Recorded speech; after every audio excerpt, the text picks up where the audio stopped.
Hi friends, happy Sunday night. I have to seriously have to share something with you today because I just learned what I've learned in the last few days is absolutely blowing my mind. And this has to be quick because it is dinner time.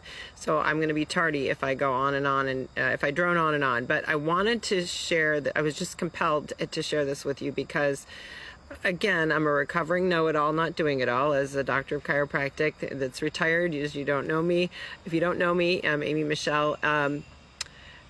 But I've been teaching and preaching health and wellness and healthy lifestyles for, a couple decades, and helping people now master the 6 macro habits of health to have a lifestyle makeover. But I keep learning and growing, and sorry about that. I keep learning and growing, and what I've learned, I signed up for a class called The Biology of Trauma, and I've been listening to it for the last several days. I'm very sad that I didn't actually share it with people earlier because it's blowing my mind. All of the things I'm learning that I've been dealing with and struggling with that have been keeping me stuck and sick and depressed and codependent and in chronic overwhelm and anxiety are all just survival mechanisms that I've learned actually, as I'm finding out, in infancy, in early childhood. These things have developed and have been with me. These are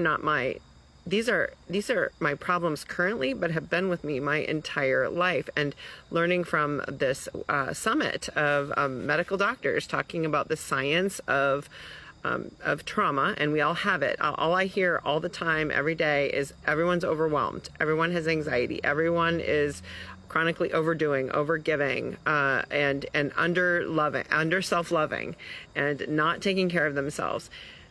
This is survival mechanisms, guys, and I've learned this is really quick tip here, and then I gotta go. But our needs have not been met since infancy, and for sure early childhood, but infancy, and even could be earlier than that. So needs for to be held, our need to be heard, our need to be supported, our need to be seen, our need to be understood, and our need to be loved for who we are instead of who people think we should be. These needs, when they're not met, we in early years, we have to develop survival mechanisms to survive when these basic needs are not met. So every time you struggle with something, a self-defeating or self-sabotaging behavior, and that you are just completely, why can't I willpower this away?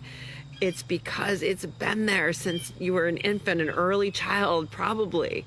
So it's not something that you can just overpower and override and self-will it away. I'm learning that we have to learn how to go back and meet those needs for ourselves now as an adult, in order to actually rewrite or reprogram them. So this gives me a whole new light on this importance of, as if I didn't already know, but the importance of self-love, self-care. And I've learned the hard way that I can't put myself last on the list all the time. And I have to, and painfully so over the last 3.5 years, I've learned to actually put my self-care first.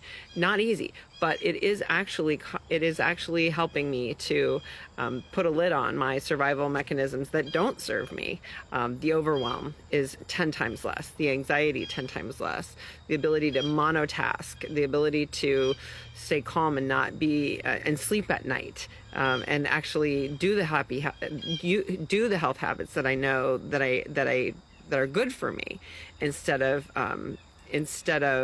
avoiding them, or instead of sabotaging myself. I'm able to do the things that are good for me more often.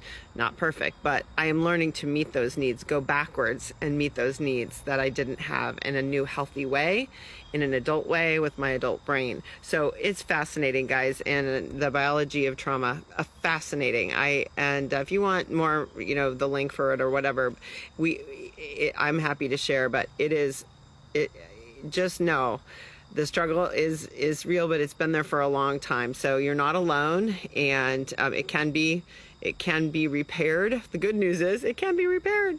So that makes me feel really good. So hopefully that gives you some hope and some light if you want to learn more about it. Or set some self-care goals for yourself this September.